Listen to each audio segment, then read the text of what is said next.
समर्थन अब चितवन क्षेत्र नम्बर 2 मात्रै होइन, चितवनका 3वटा निर्वाचन क्षेत्रमा सक्रिय हिसाबले तपाईहरु आउनुहुन्छ भन्ने कुराको पुष्टि आजको यस कार्यक्रममा यहाँहरुको उपस्थितिले जनाइसकेका छ। देश अहिले पछिल्लो समय हाम्रो सभापतिज्यू विभिन्न परिस्थितिमा पुराना शक्तिहरूले राजनीतिक प्रतिशोध साधेका कारणले कारागारमा रहिरहनु परेको अवस्था थियो।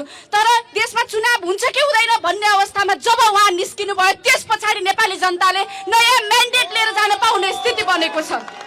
त्यसकारणको लागि पनि चितवन तयार भएको छ भन्ने सन्देश आजको यस कार्यक्रमले दिएको छ। यहाँहरुको उपस्थितिको लागि हार्दिक धन्यवाद। हाम्रा कामहरु यहाँहरुले देख्नु भकै छ, हाम्रो इमानदारीता यहाँहरुले देख्नु भकै छ। हामी निरन्तर रूपमा चितवन मात्रै होइन, देशव्यापी रूपमा चितवनले जुन सन्देश दियो त्यस्तै सन्देश अब हरेक जिल्लाबाट दिनुपर्छ भन्ने अभियान सहित देशव्यापी रूपमा हिँडिरहेका छौं। यहाँहरुले आफ्नो क्षेत्रबाट काम गरिरहनु भएको होला, हामीले पनि आफ्नो ठाउँबाट गरि नै रहेका छौं। विशेष गरी नयाँ धार, नयाँ शक्तिहरू, नयाँ नेतृत्वहरू सबैलाई एक ठाउँमा ल्याउनको लागि जुन त्याग र खुला हृदय हाम्रो सभापतिले देखाउनु भएको छ, त्यो हृदय यहाँहरुले पनि मनन गरेर यहाँहरुले पनि अब यो लडाई भनेको पुस्ताको लडाई हो, पुस्तान्तरणको लडाई हो भन्ने महसुस गरेर लड्नु हुनेछ भन्ने आशा गर्दै ज्यू लगायत आजको यस कार्यक्रममा उपस्थित हुनुभएका केन्द्रीय विभागीय सदस्यज्यूहरू र हाम्रो पार्टी पंक्तिका सम्पूर्ण साथीहरू, शुभचिन्तक साथीहरू, हार्दिक नमस्कार, जय घण्टी। म आज लामो कुरा गरिन, आज यहाँहरुको उपस्थितिले बताइसकेको छ चितवन राष्ट्रिय स्वतन्त्र पार्टीको जन्मदाता हो भन्दा पनि फरक पर्दैन। हाम्रो सभापतिलाई सबैभन्दा धेरै मतान्तरले जिताएको जिल्ला हो।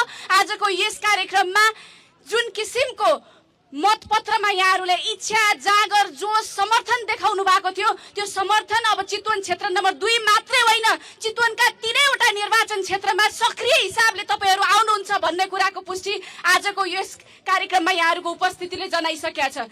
देश अहिले पछिल्लो समय हाम्रो सभापतिज्यू विभिन्न परिस्थितिमा पुराना शक्तिहरूले राजनीतिक प्रतिशोध साधेका कारणले कारागारमा रहिरहनु परेको अवस्था थियो। तर देशमा चुनाव हुन्छ कि हुँदैन भन्ने अवस्थामा जब उहाँ निस्किनु भयो, त्यस पछाडि नेपाली जनताले नयाँ म्यान्डेट लिएर जान पाउने स्थिति बनेको छ।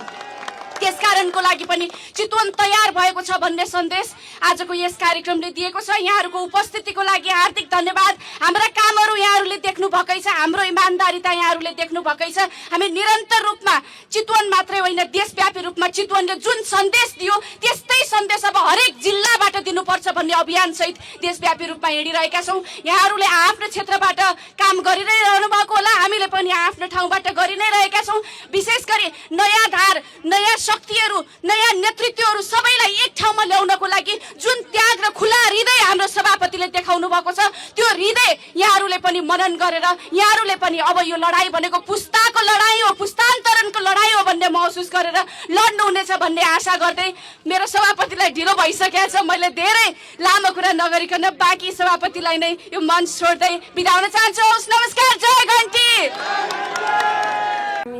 भण्डारी भरतपुर 12 मेरो ढाड दुखेर हल्न चल्न भएको थियो। वैदिक दबाई खाएपछि एकदम ढाड निको भयो। अहिले दुखेको अनुभवै हुँदैन।